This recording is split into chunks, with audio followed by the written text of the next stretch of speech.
It's the Eastside Fantasy Football Podcast. We are back.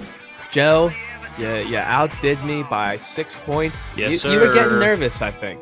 I was You were very getting nervous. just a little bit nervous. The Broncos, we'll get into it a little bit. Tough loss. We just had a Thursday night football game. Joe, are you scared for Justin Herbert?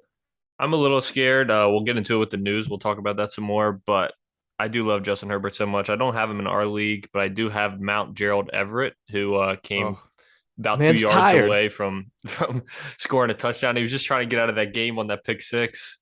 He was trying to get out, but they wouldn't let him. But I was happy with his performance. And yeah, me and you played each other week one. We're wrapping that up now because we didn't finish till the Monday night game.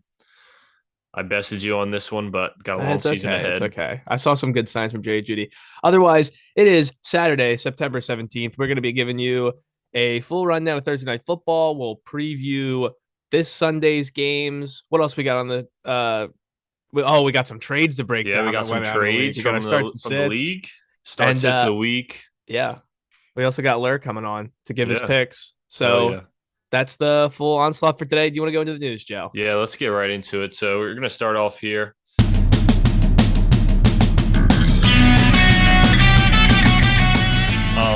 We got Justin Herbert. We talked about it already. Everybody saw him take some shots on Thursday night. It didn't look good. The craziest part was when he I think it was 3rd and 1, and he pump faked and then spiked the ball basically when he could have ran or just walked for a first down, and he looked like he was in incredible pain and he couldn't even continue. And I thought he was going to walk off and they were just going to not risk it. And then next thing you know, he throws a 35-yard dot to DeAndre Carter on 4th and 1. So crazy game. He's getting some more tests done on his ribs. That's all we've seen so far. We don't have any definitive answers. J.K. Dobbins as well. On a more positive note, J.K. Dobbins has had back-to-back full participants at practice, full participation, and that's a great sign considering he has not yet come back from that ACL injury. It's definitely looking good. Tess, you're the Ravens fan. What do you think about this? I mean, he's the only running back I could ever see myself starting. I actually do have him on my team. We'll get into that later. Yeah, sure. So as far as Dobbins goes, I think there's a chance he suits up. I mean, the Ravens now, they're going into 1 year and a game without any real starting running back, and they still managed to get a bit of a run game. It's not great though. I think there is a chance he suits up, but I don't think it's not going to be full Dobbins. There will be a lot of King and Drake, and I would say even Mike Davis might take a couple snaps, but I think there is a chance Dobbins suits up this Sunday against Miami. I really hope he does, because obviously, like I said, we'll get into it. I do have him on my team now. But I just hope that I just want to see a Ravens running back to that dominant form. When we saw JK go through that 6-7 game span where he was 5-6 yards a carry, whatever he was averaging. I mean, I think the Ravens need something like that to just kind of counterbalance Lamar as a runner, because they haven't had anybody consistently.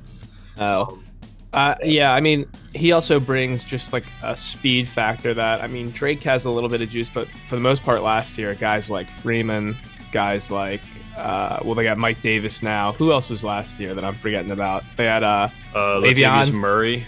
Yeah, those guys are fine runners, but those guys, Devonta Freeman. You don't think they're going to hit the edge and then go. And Dobbins had that speed. Anyways, on the next thing, Damian Williams, right before we started recording, he is out, so it should be a steady dose. 5,000. Steady dose of Cordell Patterson. Yep. I believe he's in a lot of. I would assume he's in a lot of lineups after last week too. I know a lot of people are a little on the edge about him coming into the season, being an older guy, but I don't know what the matchup will be like against the Rams, who are coming off a loss still at home. But I mean, he's going to get the touches. He'll be a good play. Yep. And then we have some did not practices this week: Kittle, Pittman, Evans, Kamara, Swift. I saw Evans is back at practice today, and so is Swift. I haven't seen. That's good news. There's a lot of big names right there, though. Yeah, I can't speak for Kittle, but I would think all the rest of these four guys, Pittman, Evans, Kamara, and Swift, are playing. I can't see Kittle playing, though, considering he hasn't practiced since the injury. No. Evans for sure, Swift for sure, I'd say, Pittman. Kamara, I'm not 100% sure. I would think he's playing, but Swift for sure, Evans for sure, Pittman for sure will play this week. Yeah, I can definitely agree with that. Evans is the one I'm most certain about, if I'm being honest, just because he's just been the kind of receiver that we've seen in years past where he's just not practiced throughout most of the week and still good to go Sunday. Him and Tom will still get it done. Um, Last couple things, TJ Watt is obviously on the IR. This happened a little while ago now, but is finalized that he is on the IR for a torn pec. Um, not a whole lot to get into there. We only bring that up because we do IDPs in our league. And lastly, we mentioned a little bit. I ended up besting Testoni, starting off the season 1-0, as well as the Jake Wills Bryce Fobel matchup. Jake Wills bested him with Javonte Williams getting 11 catches in that Broncos let me Seahawks say game. something. All right. You know, I was supposed to get coming into that Monday Night Football. It was supposed to be kind of a blowout. I was down. Yeah, what, I wasn't supposed 107 to 99. 107 somewhere to like 99 that. with some decimals. So I'm down 8 points, give or take, and I have Jerry Jeudy and Brandon McManus, the kicker, Yep. and you have the stack of Russell Wilson and Sutton. And Sutton ended up having, you know, a decent, I think, 12 points. I'm looking at it right here. So it's under his projection, but 12 points, you know, you'd be probably comfortable with that. But he didn't get those 12 points until late. Yeah. Like, he was missing for the first half. Well, the whole first quarter, neither one of the wide receivers got a target. It was crazy. Well, yeah, because they got Beck. Andrew Beck. Yeah, he's a stud. Anyways, Jerry Jeudy goes off 24, and McManus has 11, and then Russ puts up 19, so it saves you. But I will say, before it updated, I believe the score was 140.3 to 134.38. So I was down by 6, and McManus took that 60-yard field goal, and you have no idea what was running through my head. I'm like, oh my God, he's going to hit this. They're going to win, and I'm going to win because he gets 6 points for a 60-yarder. And I was like, here it is. Thing. And he misses it, and I was like, God damn it. But it turned out it hadn't updated yet. Russ must have picked up those last couple passing yards, so it updated to 140.5. So I'm kind of glad he didn't make it, because then I went from losing by 6 and some change. I was lost by 6 and some change, and if he made the field goal, I would have lost by 0.12. Yeah, well, I think actually what I noticed is that a 60-yard field goal is still only 5 points. It is? So that's why I wasn't worried when we got to that point. I went and looked, and because I thought, oh my God, dude, is that worth 6 points? And it turns out it was only worth 5 points. So that's when I finally got the relief, like, oh, thank God.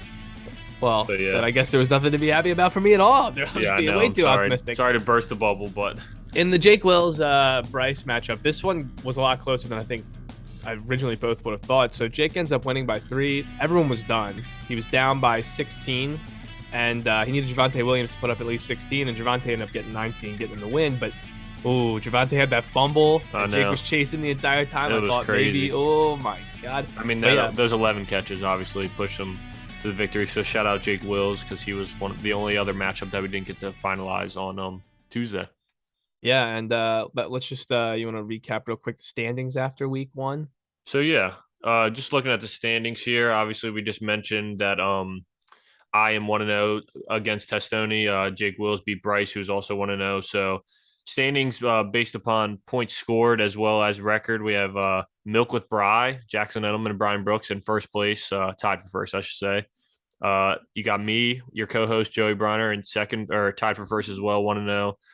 Papa Kamish, Andy Collins, Jake Wills, hooked on a Thielen, Diego Grijalva, and Will Spano, the 6 teams that are 1-0. Bryce Fobel, my co-host Nick Testoni, Sam Smith, Soup Tyler Campbell, with his co-owner Sam James, Derek Titano, and Andrew Atkins. Shout out to all our boys. Half of you are 0-1, half of you are 1-0. Those are the standings in order for now.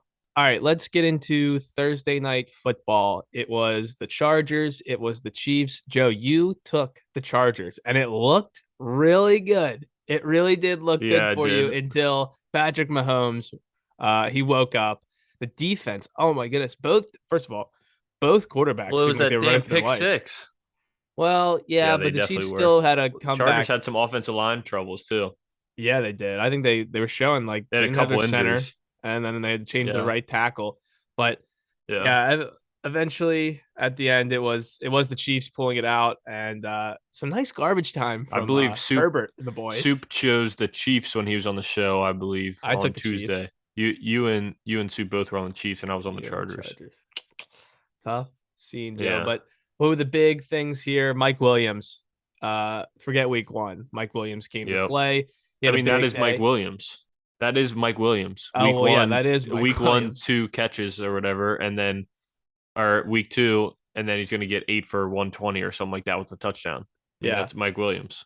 So he had a big day. Austin Eckler kind of had a slow day, but salvaged it late, especially on that last drive. Lots of dink and dunk catches. Herbert had a good day. Mahomes had a good day. On the receiving side, I think Kelsey only had about 10, uh, which is like, I guess like that's his safe Yeah, it floor. was a. I mean, it wasn't a great day for the Kansas City offense. Like I know No. they came back, but they really came back and ended up having the lead. It was because of that pick six. I mean, that Yeah. pick six was crazy, and that turned the whole game upside down. And then, obviously Herbert got hurt, and I believe then they had to punt, and then which led Kansas City to kicking a field goal, correct? To then go ahead by 10. Yeah, Yeah. going up by 10. So then and then the kind of meaningless but good for fantasy drive with Justin Herbert that scored the touchdown to end up having the Chargers cover the 3.5. But I'm not happy, or it's not a good sight to see with the pass catchers in Kansas City, in my opinion, because obviously I think Travis Kelce will be fine. Like I think that they made a point to kind of shut him down, especially with Derwin James seemed all over the field the entire game. He busted But out a spine buster. yeah, but a what? He busted out a spine buster at the goal line. He picked him Oh up and yeah, when he slammed him. oh yes, he It was did. Oh my God. insane. I was like, what are you talking about? I forgot about that. He picked him up and slammed Travis Kelce. But besides Kelce, I mean, Mecole Hardman was involved a little bit, but nobody else was. Like nobody. And that was really bad to see, especially because most people were on Juju as being that like more possession kind of guy. Yeah, you were. You're pointing at yourself, and I was on Yeah. more on MVS as like more downfield threat, but they were both MVS. non-existent in this game. And I will say MVS 2 for 13. He had 7 targets, which was tied for the lead. But yeah, they spread it around a lot. I mean, you got Burton, Fortson was on Justin the Watson, I think's his first name. He yeah. came out and caught that touchdown. So they spread it around a lot. I don't know what wide receiver is gonna be worth I mean, rostering. I mean, you'll roster some, but I don't know if you can start a single one for a while unless it's like you Yeah, I have don't know either. injuries. It's weird. Edwards Hilaire, maybe he's proven me wrong. Solid. He didn't score, but 8 for 74 on the ground, and then he in the passing game, he did have 4 for 44 on 4 targets. So I mean, that's a solid RB2 numbers. I Yeah, mean, I mean, if he keeps getting the passing game work, I think he's going to be able to stay in that RB2 conversation. But I mean, he has yet to get the groundwork that you would want from a starting running back on your team. So it's hard to say completely because McKinnon comes in a lot, and even Pacheco's came in somewhat on that Thursday night game. So yeah, it's hard to really bank and push your chips in on Clyde. But I mean, if he's on the offense, which is why he was a first round pick in fantasy when he was a rookie, it's because he's on the Chiefs offense. would you So if sell they can high on just, him if you had a share of him? if I did, I would not. All right. Well, first of all, I wouldn't draft him just because I'm just not a Yeah, Clyde guy. a But Clyde with that guy. being said, I'm You're not not a a Clyde Clyde guy. guy. With that being said, at the moment, I would have honestly tried to trade him after week one because that was probably the highest value you could have possibly gotten. But This was a solid week. yeah, I mean, he I don't just know. showed you he It's can hard to put up. say. It obviously depends on your roster construction. I mean, Yeah, I'm not going to tell Jackson how to run his team, but with his roster construction, I mean, he's wide receiver strong with a Mark Andrews at tight end as well. So I think Clyde is a good RB to have on his team actually. So I wouldn't sell if I was in Jackson's case. let's go to Los Angeles real quick. We did talk about a lot. Eckler, 9 catches for 55 Yeah. yards. I mean, even in a dud, 14 for 39 on the ground. So, I mean, he proved, I know he didn't have a great week one, but he came back with a solid performance, didn't find the end zone. Of course, Horvath found the end zone on that boot. Xander Well, of Horvath. course. Yeah. So that gets the touchdown. I mean, that deserves a Gerald relevant Gerald touchdown. Mount Everett was in the back corner on that play. Yeah, he was, and he actually had a great day either way for six Yeah, for he seventy did. one. I mean, that's pretty good for a 10 tight end. targets as well, which was Yeah, great to see. Obviously, we know Keenan Allen wasn't there, so some of those are going to be taken away when Keenan Allen does come back. But still great to see that if anything were to happen, I mean, he tied with Mike Williams in targets throughout this game. So that was really good to see. yeah, and I mean, if you look at the totals, 46 targets for the Yeah. entire team. 38 of them were between Palmer, Eckler, Everett, and Williams. Yeah. So I mean, Love to see they're that. finding the name guys. I know Carter was thrown out there as a flyer, but those are the guys that are going to get involved, especially with Allen out. So that was Thursday Night Football. Like I said, Kansas City is now 2-0 leading the division, and Joe picked another one wrong. I'm red hot to start the year on the picks. Do you want to get into our trades? Yeah, let's do it. All right, a brand new segment. I'm going to make him an offer he can't refuse. Almost instantly after the podcast ended, after we stopped recording, what was it, last Tuesday? Yeah, that was on me actually, considering Yeah. it was me who made the trade. And you pull the trigger on a trade, and then almost instantaneously it started like the chain of events. Like everyone was like, Oh "Oh, yeah, I don't want to be the first one to trade," we but opened there up it the was. floodgates. So 3 trades went down. We'll go through them. We'll see who's the winner. You want to go the first one, Joey? Here it is. I'll break Yeah, it I down. was gonna say you should break it down. I should break Considering it it down was my since you trade, ran I this want to one. hear. I want to hear your. Yeah, you break it down. All right, so Joseph Briner, the manager of my Cox and Flop, and you sent Hollywood Brown and Cordero Patterson to Derek, and Derek, he gave you Brandon Cooks and J.K. Dobbins. Yep. Now, I will say, Derek loves Cordero. I know he does. He had him last year. I understand where he's going here. He wants the higher floor, I guess. The best player, the best fantasy player in this overall is Brandon Cooks, and he went to you. So in that sense, I see you got the best player. But I mean, I think this is a better trade than some of the other ones on this list that we'll talk about. Yeah, So you go ahead and talk about your viewpoint of I'll why you talk about it a little bit. I was with Derek when we made this trade, and I told him that I thought this was a very fair deal. If anything, he might be getting the edge on me in this deal. But the reason that I wanted to do it is because, I mean, obviously I didn't say this to Derek, but he's going to hear this now. The reason I wanted to do this is because watching that Arizona offense and watching Hollywood in that offense, I was disgusted.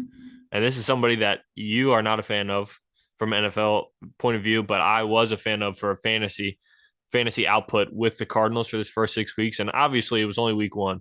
And I'm jumping the gun a little bit on it, but to get somebody like Brandon Cooks, who's going to be so every week, I mean, he is the most reliable guy in this deal.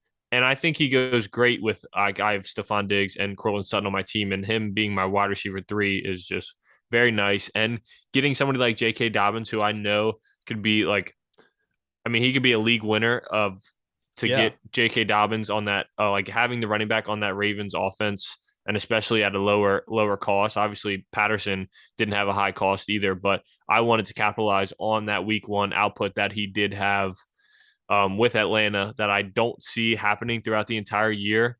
And so I wanted to capitalize on it, and getting J.K. Dobbins as an RB3/4 on my team now, I thought it just made sense. Yeah, I mean, And I really don't have anything else to one add more to point. that. Seeing Brandon Cooks get 12 targets and 7 catches versus Hollywood having 4 targets and 4 catches, and he found the end zone, so that's why his day was still okay. I mean, I'm going to choose the 7 on 12 targets 10 times out of 10. And we will see right away this weekend how it pans out. I'm assuming all 4 of these guys are in starting lineups, except for Dobbins in your case. Yeah, Dobbins won't be, but the other 3 definitely will be. So we won't have a chance to see Dobbins play. Okay, the next trade. Jackson Edelman sends DJ Moore and Tony Pollard to Andrew Atkins for Josh Jacobs and Devontae Parker. This is Atkins took him to the woodshed. Yeah, I don't love this for Jackson. This? Jackson, This doesn't make any sense. DJ Moore had a down week. Fine.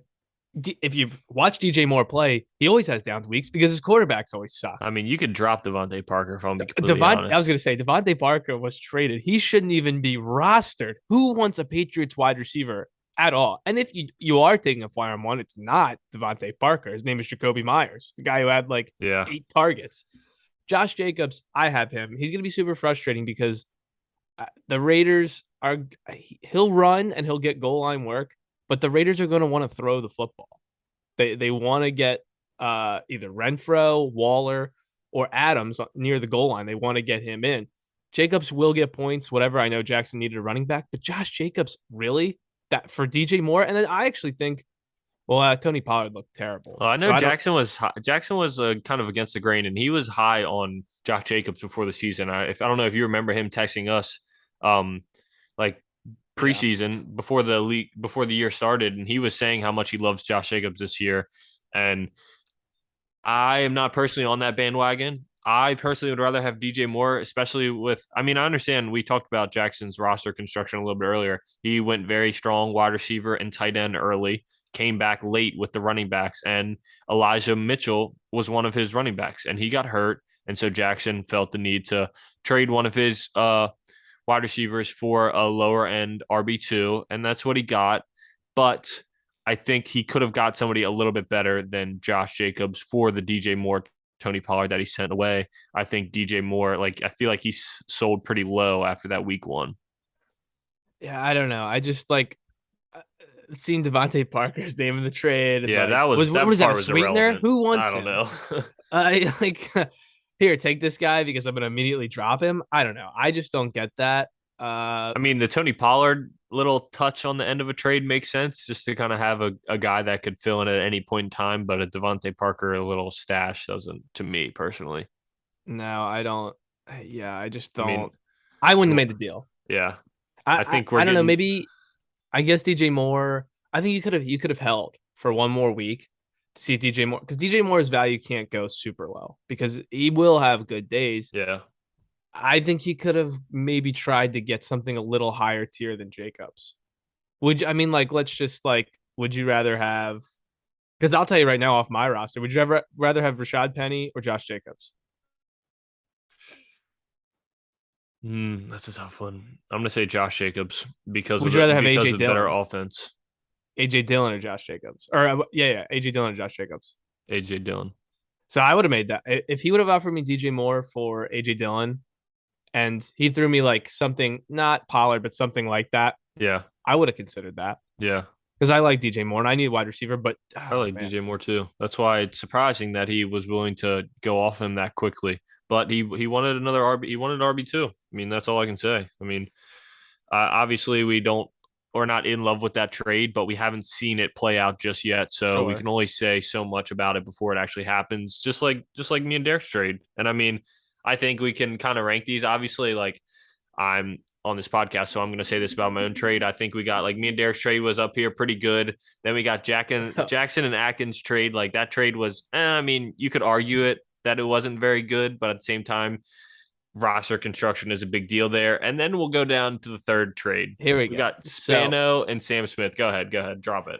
So the third trade, Spano sends Kyle Pitts, his third round, right? Third round tight end. Second round, I think actually. I think he drafted him in the No. late second. There's no way. I'm trying to look at his roster. I'll look right now. Because You can keep going. I'll look. Yeah, probably. Did he take Josh Allen in the third? I'm sure he did. Okay, so yeah, he did. It was a second round. That's what I'm saying, bro. His So second he round sent the pick. second round pick, Kyle Pitts to Sam Smith. Sam Smith sends back James Robinson. So James Robinson, I'm getting Vietnam flashbacks to last year when there was an uproar because these two decided to trade like Keenan Allen for like I don't remember who it was, but By the a way, pile of gummy bears or something like that. so as of right now, he has nobody in his tight end spot. Now he has two tight ends on the roster. He has Hayden Hurst, who I like, and Logan Thomas. Yeah. Not bad. But if you're gonna trade Kyle Pitts, I mean, you gotta get something better. He's not even starting James Robinson. He has a split. He just traded Kyle Pitts for a split RB in a terrible offense. Yeah. I mean, don't get me wrong. James Robinson could very well take over that backfield again and be a great running back again. But is he going to pay off for your second round draft capital? No, it's not. You have to think of this as if Spano just drafted James Robinson in the back of the second round. Especially that just early. doesn't make sense. If it was later and we saw more production from James Robinson, then it's a different story.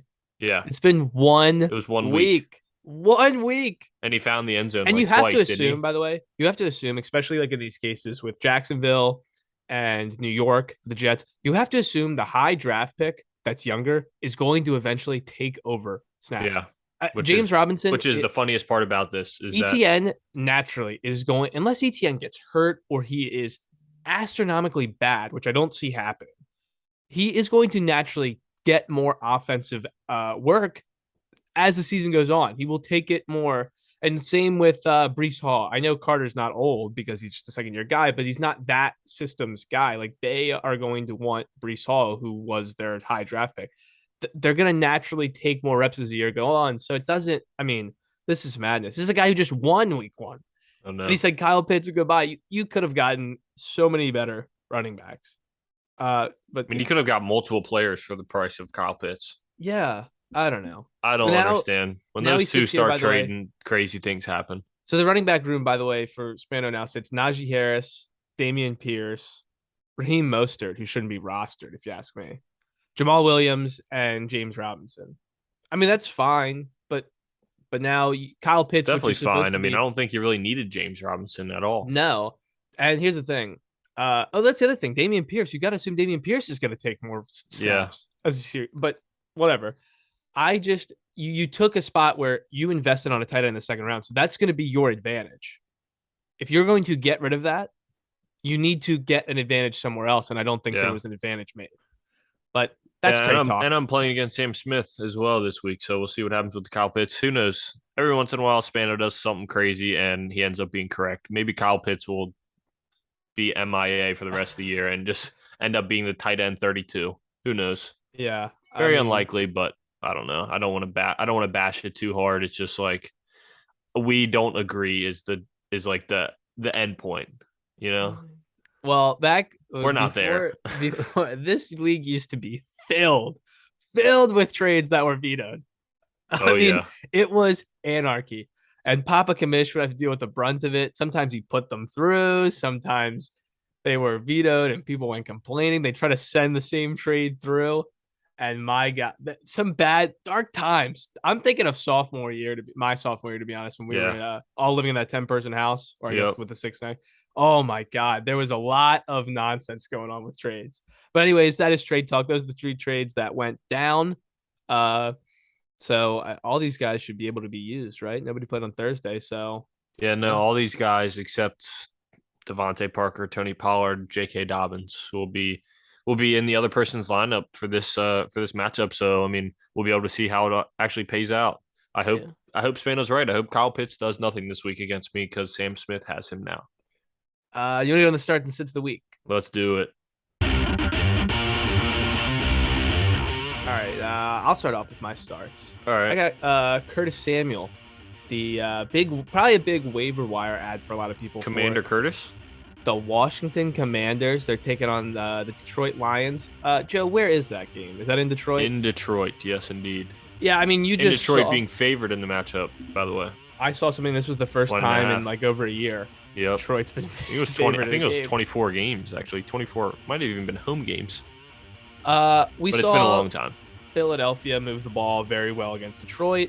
Here's the thing about Curtis Samuel. Not only was, I believe, he the most targeted wide receiver in week 1 for Washington, but he also takes, and if you remember this from his prime run in Carolina, he'll take snaps in the backfield and carry the ball. Yep. So I love Curtis Samuel in this spot, which seems like it'll be a very high scoring game. I mean, I figure it's going to be. I mean, what do you think? You're the Commanders guy. I think this is a high-scoring game. Yeah, I mean, considering what Philly and Detroit did, I could see that being pretty similar to not that extent, maybe in the upper 20s instead of the mid to upper 30s. Yeah, I mean, Washington and Jacksonville is high-scoring. Yeah, and I think that Detroit's offense is better than Jacksonville's offense, so I think that this should be pretty similar to that game, to be honest. And I don't think it's going to be like lopsided. I think this is going to come down to the end of the game. It should be a tough fought battle between each team. And I mean, we can get into that more when we do the Sunday preview, but yeah, I mean, I'm on this game with both of my starts actually too, which is crazy. We have multiple players within this game. I'll say mine real quick, then we can get to yours, because my both of my starts this week, my RB start is Antonio Gibson and my wide receiver start is Amon-Ra St. Brown. And basically for reasons like Tessoni mentioned, I mean, this should be a good game. Detroit game for fantasy. This should be a great game for fantasy, honestly, which is surprising when you say Washington and Detroit is a great game for fantasy, but it really should be because, I mean, Philly had 4 different people score rushing touchdowns they scored 4 different rushing touchdowns against the Lions, And having Antonio Gibson being the lead guy in the backfield now, obviously the Brian Robinson thing. I've seen videos of him on Twitter looking really good doing Oh, I ladder put that on my drills. Instagram. How cool is that, by the way? Yeah. Um, but Antonio Gibson, for the time being, is the lead guy in the backfield, and I don't see how he does not find the end zone against the Detroit Lions. So I think he's a smash play against the Lions, as well as Amon-Ra St. Brown. I mean, when you have usually like this is like a DFS strategy kind of for the daily fantasy. When you have somebody on one side of a game that you think is going to do really well, you usually want to have somebody on the other side of it that's going to counterbalance that. So for me in this starts of the week, it's Amon-Ra St. Brown. I mean, he had 12 targets against Philly last week, 8 catches. I think it's going to be a very similar game style, and so I think he's going to repeat and probably have another 6 to 10 catches on 8 to 12 targets. I mean, I Go think look he's at just going to Christian be a Kirk's smash numbers. play. I mean, just go look at Christian Kirk's numbers against Washington last week. I think that's Yeah. what you're hoping. I mean, for we right had there. Jamin Davis. We had a outside linebacker trying to guard Christian Kirk. If that happens with Amon-Ra St. Brown, the exact same thing's going to happen. He's going to be open a lot of the time. So I'll go to my next start. Darrell Henderson for the Rams. I just don't know what you're going to see from Cam 13th Akers. rounder. Just don't know what you're going to see from Cam Akers. I think against Atlanta at home still coming off a loss, McVay and the Rams get right. I think this is a smash start for me. I think he has a big day. They got to get back. You saw them try to throw the ball on, and obviously they were in a negative game script. They got to get back to running the football. The Rams like to do that. Cooper Kupp obviously will have his day, and some of the other pass catchers will get involved. But I think Darrell Henderson is the guy to start. And then my sit, I have one lone sit this week. Obviously, you're playing him because where you drafted him, but I think it's going to be a bad week for Najee Harris. They're playing New England. I'm not sure where this game is as of right now, but I think it's in Pittsburgh. Acusure or whatever it is. Are you sure? I'll just talk while you look it up, Joe. But Najee Harris, the foot, and I think he just, people make a big deal of it, saying, okay, he had the Liz Frank. I don't think that's related, but obviously he was hurt enough to the point where he didn't come back in and play a snap in overtime in a game that they ended up winning, but it was kind of given away. Like Cincinnati should have won that game multiple times. So if Najee can't come back in a must-win situation right there on opening day against a division rival, I think he plays. I just don't think it's going to be a very good day. I think, the Dolphins didn't do that much offensively against it. This New England team can still play defense. Nobody likes their offense, but they can still play defense. For God's sakes, they got 100 defensive minds on the team. They got 2 defensive guys running the offense. They they can play defense. So I think it's not a great day for Najee in the backfield for Pittsburgh. That game is in Pittsburgh, by the way, just to clear that up. So, but getting into my sit of the week, my sit is Ezekiel Elliott. Sorry to Derek. I don't see how this Cowboys offense is going to move because the Bengals defense as well. Look, obviously the Bengals offense didn't have too many highlights against Pittsburgh week 1, but their defense still looks very good. I don't see how they're going to be in a running scheme during the game because I think the Cowboys will not be in this game at all. I think that the Bengals will kind of have a big bounce back from that bad looking week 1 and kind of bounce back. And with that being said, I don't see where they're going to be able to run the ball. There's going to be a lot of attempted passing attempts with Cooper Rush. I don't know how that's going to turn out for CeeDee Lamb. Dalton Schultz. I don't know how that's going to turn out, but I don't see Zeke being involved. If anything, I see Tony Pollard having a much better game than Zeke this upcoming week. All right, we're going to take a break. We're going to have a special guest come back for the second half of the show as we go through the rest of the Sunday games. You know him as Lur from Lers Picks. We'll go over his record real quick, and then he'll give you his live picks this week. We'll be right back.